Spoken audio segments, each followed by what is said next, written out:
मैंने आपको कहा ना, सब कार्यों से बढ़कर कोई काम है तो वो है सेवा। बहुत बड़ी बड़ी कथाएं करा दीजिए, बहुत बड़े बड़े आयोजन करा दीजिए, बहुत बड़े बड़े सत्संग में आप चले जाइए, लेकिन यदि कोई व्यक्ति करा रहा है बाहर, यदि कोई व्यक्ति पीड़ित है और उस व्यक्ति को आपने नहीं देखा और आप बड़े बड़े आयोजन में व्यस्त रहे, तो उस आयोजन का फल निरर्थक हो जाता है। एक ऐसा ही सत्संग चल रहा था, एक आयोजक ने बड़े सत्संग की व्यवस्था की।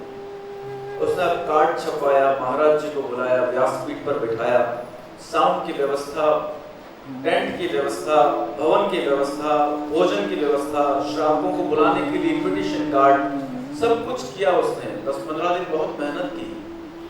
जब संत आ गए और संत आने के बाद जब प्रवचन करने लगे, वो संत कौन थे पता है आपको? बुद्ध थे। बुद्ध तो जब प्रवचन कर रहे थे तो प्रवचन के दौरान देखा 7 दिन 8 दिन का प्रवचन किया, लेकिन वो आयोजक गायब, आयोजक था ही नहीं। तो लोगों ने शिकायत की कि देखिए कैसा व्यक्ति है, हमें बुलाए क्यों, आपका सत्संग रखा ही क्यों, जब उन्हें यहाँ उपस्थिति नहीं रहना था तो ये सब व्यवस्थाएं क्यों की? तो भगवान बुद्ध को लगा कि जरूर कोई बात है। आयोजक से जब मिलना हुआ और उनसे पूछा कि तुम सत्संग में क्यों नहीं थे?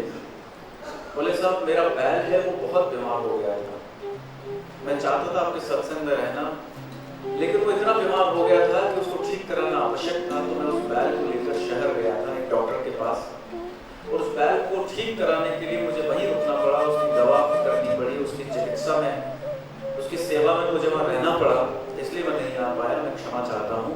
तो भगवान बुद्ध ने सभी लोगों को कहा ये सत्संग भी व्यर्थ हो जाता यदि व्यक्ति उस बैल की पीड़ा को दूर नहीं करता और यहाँ बैठा रहता।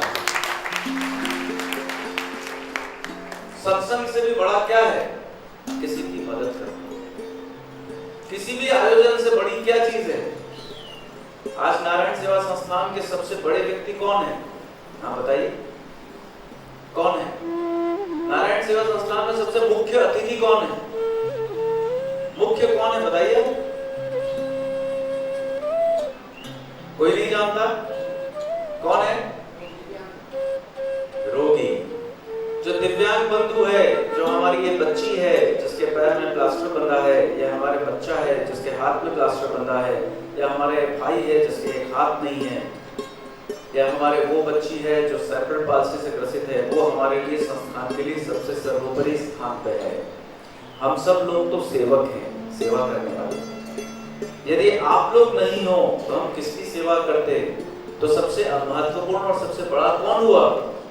संस्थान में दिव्यांग लोग सबसे महत्वपूर्ण लोग। यदि नारायण सेवा संस्थान में किसी निरीह दुखी दीनहीन व्यक्ति की तरफ से आंख यदि संस्थान के कार्यकर्ताओं की हट गई तो परमात्मा इसे बंद करने में बिल्कुल समय नहीं लगाएगा।